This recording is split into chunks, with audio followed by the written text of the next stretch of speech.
something completely different. Whoa! Happy Hot Topic! Any feeling in your stomach? There's always a feeling in my stomach when I sit down.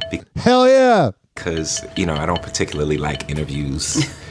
We know you're a sociopath, and all the interviews you've done have made you look bad, so now this is going to be a softball interview.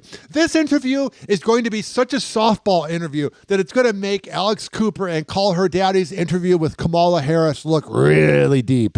But I also, I'm a big boy, and I know why we're here and what I know you like big boys. we got to do, so it's all good. So you're ready? I'm ready. Okay, got it.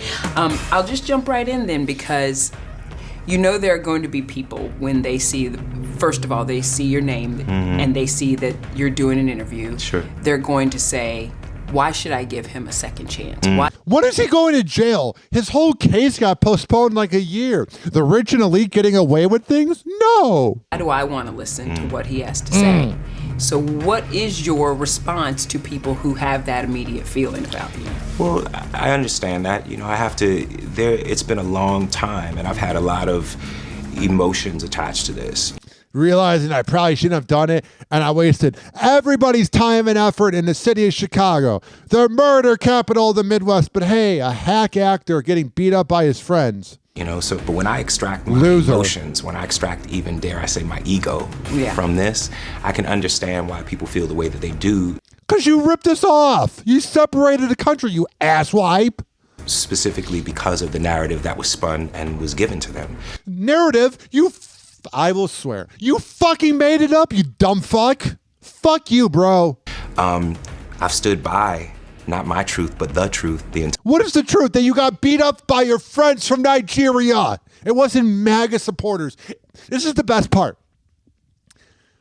If you're listening in Florida, you think 40 degrees is cold. You can go outside in 40 degrees. It was like negative 10 degrees that night. You don't go outside, especially at 1:30 a.m. Entire time for almost 6 years. I haven't switched my story up. I haven't changed anything that I've ever said. I stand by every single thing that I've ever said. Everyone else in the situation, every single person has changed their story numerous times. Oh, really? So I don't really know what else to say about that. Again, I understand if I felt some sort of way, if I knew someone or respected them or even didn't care about them and heard the things that were heard about me, he seems like the type of guy on set to be like nice to you, and then when the person walks away, he's like, that person sucks. Were just factually untrue, then I would feel some sort of way too. So I can't sit here and say, oh, well, that makes absolutely no sense, because it does.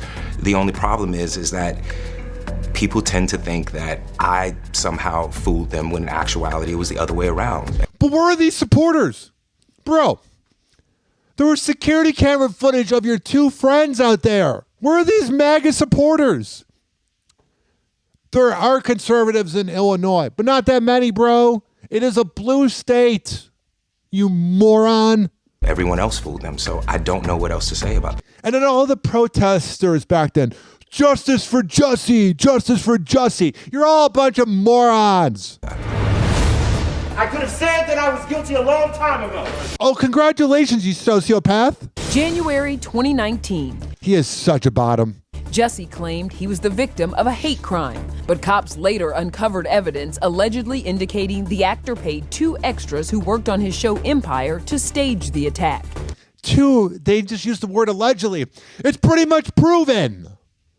I hate the word allegedly. The word allegedly can be amazing, and the word allegedly can be stupid. He did it. Jussie was booked for disorderly conduct. He got community service, and the charge was dropped. But the following year, more trouble. You were convicted. Sure. On 5 counts of disorderly conduct. That's not good. You were sentenced to 150 days in jail, had to pay restitution. You have served 6 of those days, and then you were released. Right. Pending appeal. Right. Where does that stand now? We're still fighting. I mean, it's at the Illinois Supreme Court, and we'll.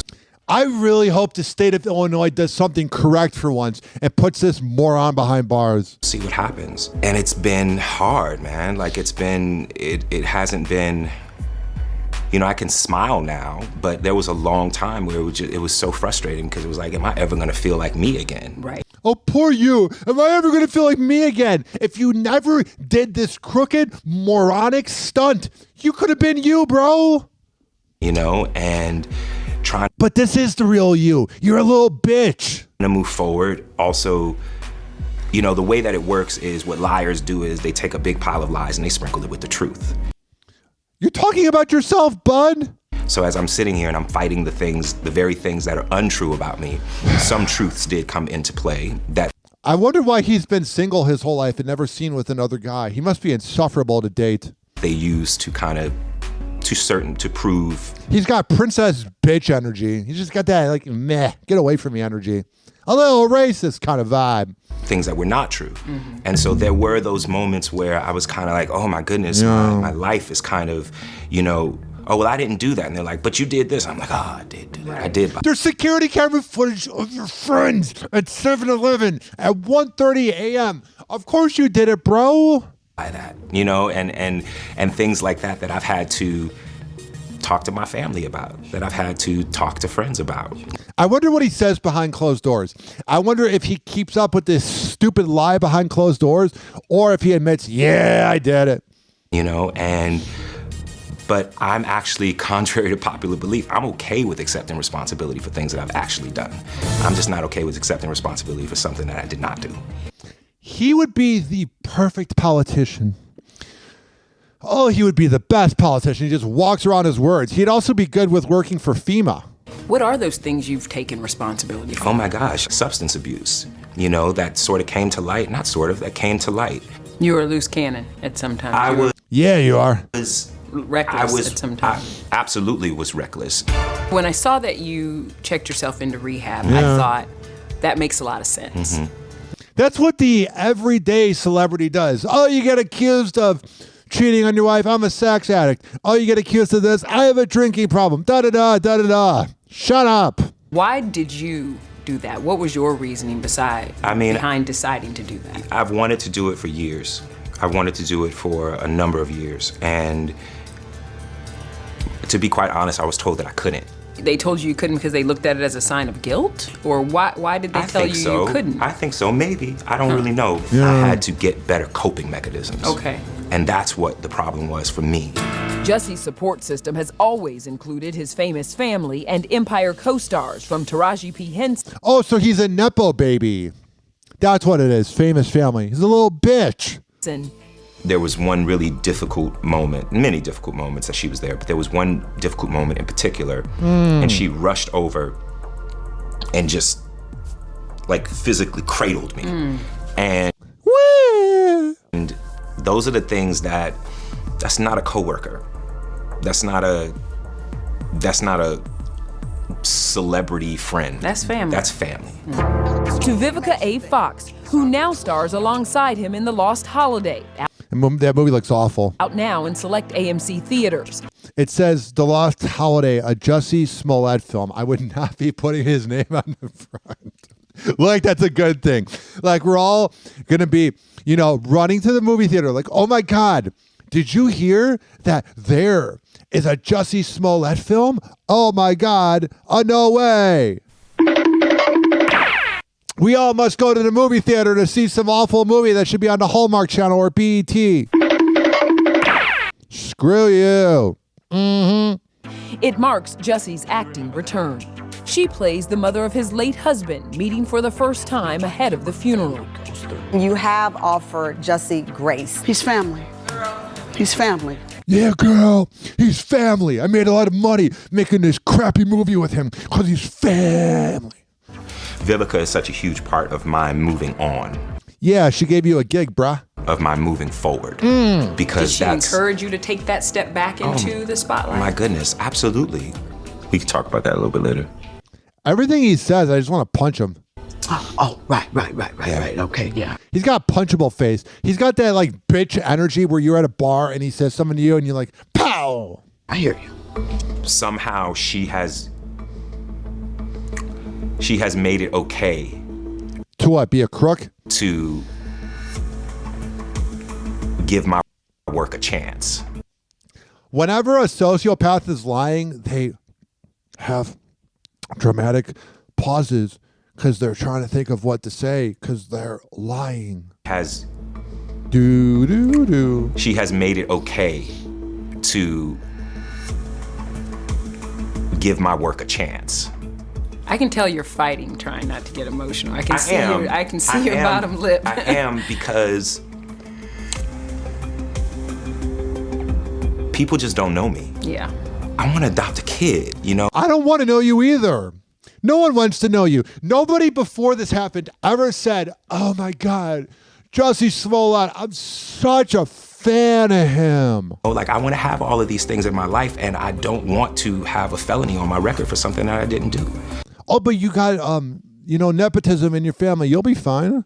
You know, so that's what we're fighting for. It's like it's much. I know that on the surface it probably seems like, why doesn't he just serve the time? Why doesn't he just let this go? It would be easier if I had in fact done this, to say that I did it. I wouldn't have spent almost $3 million of my own money. I would not have had a trial. And you know, there are probably a lot of people out there who say that, like, why doesn't he just take this and go? I wonder what the process was like after this interview, where the woman that's interviewing him and Jussie talked. I wonder if he's like, yeah, I did it, or if he's just maintaining his innocence. And move on with his life. Because as an entertainer, as a businessman, yeah, I probably should. Yeah. But as a human being and as a man, you're not a man. A black man. Oh, you got to make it all about race. Should hang out with Brandon Johnson. And as an openly gay black man. Oh, and now you're gay, so that makes you, oh, got it. That's the key word. I have a problem with letting them win on something that they shouldn't be able to. I have a problem when there's no lube. You know, and I know that, I've heard so many words, so many, everything he says, these dead pauses, he's lying. If anybody thinks he's telling the truth, you're a moron. Fiery or outburst or whatever those are. You had the outburst in court, you dumb me. I almost said dumb F, so that's where dumb E came from. But I'm a human being before I'm anything. I don't know about this fame stuff. Like, this fame stuff is not real to me. Trust me, buddy. I'm going to end the clip by saying this. Trust me, if it wasn't for this incident, you would have never had any quote-unquote fame. Oh, everybody was such a fan of Jussie Smollett. Shut up, bitch. Happy hour. Happy hour.